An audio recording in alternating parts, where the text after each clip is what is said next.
Alright, so today we're basically just going to show how to upload a video. I've gotten a video done that I need to upload, so we're just going to walk you through, if you've already got a YouTube account, how to do that. So getting right to it, if you're already logged into your YouTube account, which if you don't have one of those, then this part's going to be kind of moot, so go get you a YouTube account first. But if you've already logged in, you'll come to this page as soon as you log in. So the first thing that we want to do is look up here in the corner. You'll see your profile picture, whatever you've got that set as, and then you'll see your notifications bell, and then to the left of that you'll see a button that says upload. So that's what we want to do, so we're going to click that. Then it'll ask you, what files do you want to upload. If you're doing a series, you can go ahead and upload a whole bunch of them at one time. If that's your intention. If you're just doing one file, which is what we're doing today, you can just click the arrow. It'll bring up a window where you do normal file selection. You go find the video that you want to upload. Right there it is. So I'll hit open and it will pop that in there. Now it default names it whatever the name of the file is. So I want to change that to be whatever title I intend to have in there.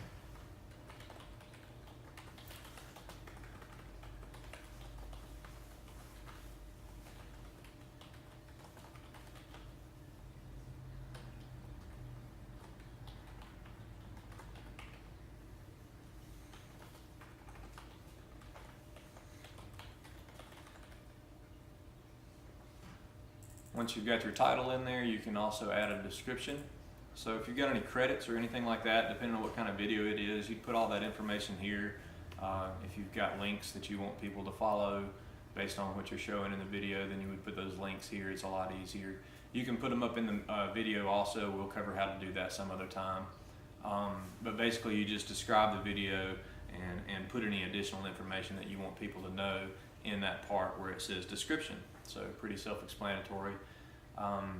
Also, once you've got that done, over to the right of that you can see that you've got your settings on whether you want the video to be public, unlisted, private, or scheduled. So say you want to drop a video at a certain time, you can do that by choosing scheduled and then telling it when you want the video to go live, and then it'll automatically, if you've got it set to share to your Twitter or your Facebook or anything like that, then it can automatically do that for you. I think it's Google Plus and Twitter are the two that it automatically will do that. You might have to go into it and physically do it to get it to Facebook. But you can schedule it to drop whenever you want to and then share it as much as you want. Public default is public, and that just means that as soon as it's uploaded, it's going to be live out there on Facebook. Unlisted means that people can't get to it unless you give them the link to it, basically. So you're trusting that they won't share it around. If it's something you're trying to keep private, just remember to go in there and take it offline at a later date if you want to actually keep it private. Otherwise people will copy it and share it. Private, of course, keeps it private except to people that you send the link directly to through an email, basically an email message, and then they'll click on the link in their email and it'll take them to the video automatically. But unless they click on it through that email, it won't take, nobody can get to it. So those are the 4 settings you've got there. We're just going to do public and make it live as soon as it goes out there. You can add a message right there. It's kind of the same as your description, and as long as it's not over the 120 character or whatever it is limit on Twitter, then you can also have it basically be your message over there also. So that's something to keep in mind when you're making your description on one side and you're going to share that information on Twitter. If you can keep it short, that's good, so that you can copy the top line of that description and put it over there so that you're automatically your Twitter line also, and you don't have to type anything new. And then you can add as much as you want to on the YouTube video description. Once they get there, they can read as much as they want to of that stuff, or they can just watch the video. You leave that up to them. The last thing to cover here on this side of the screen is tags. So this would be whatever the video is related to. You plug in, maybe your channel name, your name, whatever you think people might search for the most, and you just separate them with commas. So you can put, I think there's a limit of like 20 or something like that on there, but you can put up to 20 tags or so on something on YouTube as far as I know. But you want to kind of keep it to what you think people are going to search for. So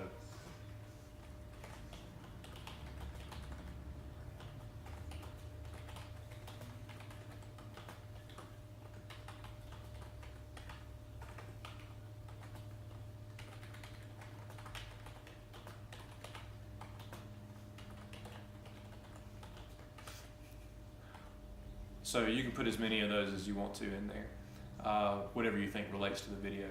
On this side of the screen, you've got add to playlist. So if you've got any playlist set up already, and we'll go over how to create those, you've got an option down here that says create new playlist. So it'll walk you through it if you want to click that. And we'll also do a tutorial on it later. But I know this one's going in this pre-made folder, so I just check that box and it automatically is going to put it on that playlist for me. So, and then down here at the bottom, you see maximum file size is 2 megabytes. You can do a custom thumbnail that you upload if you want a certain picture to show up. Otherwise, in 6 minutes when this thing's done uploading, it'll have some preset thumbnails over here, and sometimes you'll luck out and find one that you can choose and just make that the thumbnail for display. But after that's done, you'll notice up here at the top it says some changes are not yet saved. So it means it's still thinking about some of the stuff that I've entered in here, and it's still uploading the video and processing what thumbnails it could display. So it's waiting on that. As soon as I hit publish, it says your changes are being saved. So it's just saving the details that I've done here, so I won't have to type that again, hopefully. And you see it's got about 5 minutes remaining, but those are the ins and outs basically of how you upload a video to YouTube. Once it's done, it'll display a link for you. If I hit return to editing here, which you notice you can go back in if you need to make changes, it already tells you where your video is going to be live at over here on the left side of the screen. So if you need to go ahead and prepare posts on other social media sites or wherever you're going to put this video, you've at least got your link, and you can go ahead and start typing up those posts so that you can get it shared around immediately as soon as it goes live. Don't forget to hit subscribe on the channel. We'll keep pumping these out for you guys so that all you filmmakers out there can continue to enjoy what the internet has to offer for our spreading things around. So good to see you again. You guys take care.